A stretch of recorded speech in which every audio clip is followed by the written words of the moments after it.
జిల్లా Madanapalle sub collectorate లో అగ్ని ప్రమాదానికి సంబంధించి పోలీసులు దర్యాప్తు ముమ్మరం చేశారు. ఈ ఘటనలో గతంలో పనిచేసిన ఇప్పుడున్న అధికారులు సిబ్బంది పాత్ర ఉండొచ్చు అన్న అనుమానాలు వ్యక్తమవుతున్నాయి. భూములకు సంబంధించిన అక్రమాల్లో తమ పాత్ర బయటపడకుండా ఉండేందుకు కొందరు అధికారులు కీలకమైన ఫైళ్లను రహస్యంగా అక్కడి నుంచి తరలించారని, దాన్ని కప్పిపుచ్చుకున్న దానికే అగ్ని ప్రమాదం డ్రామా నడిపిస్తున్నట్లు తెలుస్తోంది.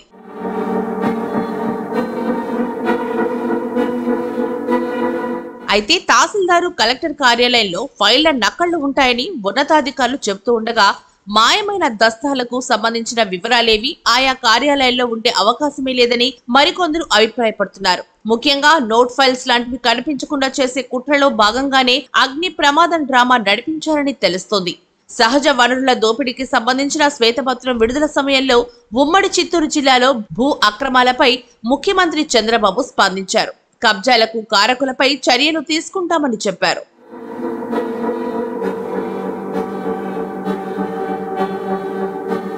ఈ నేపథ్యంలోనే ఉమ్మడి చిత్తూరు జిల్లాలో పనిచేసిన కొందరు అధికారుల్లో వణుకు మొదలైంది. గతంలో తాము చేసిన అక్రమాలు ఎక్కడ బయటపడతాయోనన్న భయంతో ఫైల్స్ మాయం చేసేందుకు ప్రయత్నాలు చేస్తున్నారని రెవెన్యూ వర్గాలు చెప్తున్నాయి. ఈ క్రమంలోనే గతంలో అక్కడ ఆర్డీఓగా పనిచేసిన ఓ అధికారి వందలాది ఎకరాలను 22A నుంచి తొలగించి వైకాపా నేతలకు కట్టబెట్టారు అన్న ఆరోపణలు ఉన్నాయి. ఆయన తిరుపతికి సమీపంలో పెద్ద హోటల్ నిర్మించే స్థాయికి ఎదిగారని చెప్తున్నారు. 2 రోజుల క్రితం ఆయన మదనపల్లె వచ్చి వెళ్లారని తెలుస్తోంది.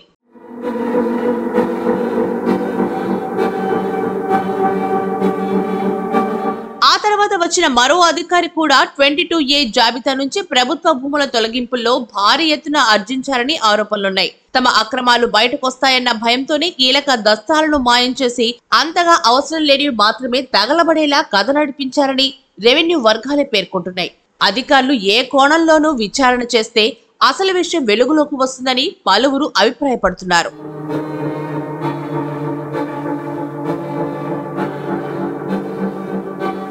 మరోవైపు మదనపల్లె ఘటన ప్రమాదవశాత్తు జరిగినట్టు కనిపించలేదని, ఈ ఘటనపై పలు అనుమానాలు ఉన్నాయని డీజీపీ ద్వారకా తిరుమలరావు అన్నారు. సోమవారం మదనపల్లె సబ్ కలెక్టరేట్ ని పరిశీలించిన ఆయన వోల్టేజ్ లో హెచ్చుతగ్గులు లేవని, షాక్ సర్క్యూట్ కి అవకాశమే లేదని స్పష్టం చేశారు. కార్యాలయం కిటి వెలుపల కొన్ని అగ్గిపుల్లలు కనిపించాయని, ఇక అదే సమయంలో ఈ కార్యాలయంలో కొన్ని సీసీ కెమెరాలు కూడా పనిచేయడం లేదని తెలిపారు. దీన్ని బట్టి ఈ ఘటనలో ఖచ్చితంగా కుట్ర కోణం ఉందని పోలీసులు నిర్ధారణకు వచ్చినట్లుగా తెలుస్తోంది.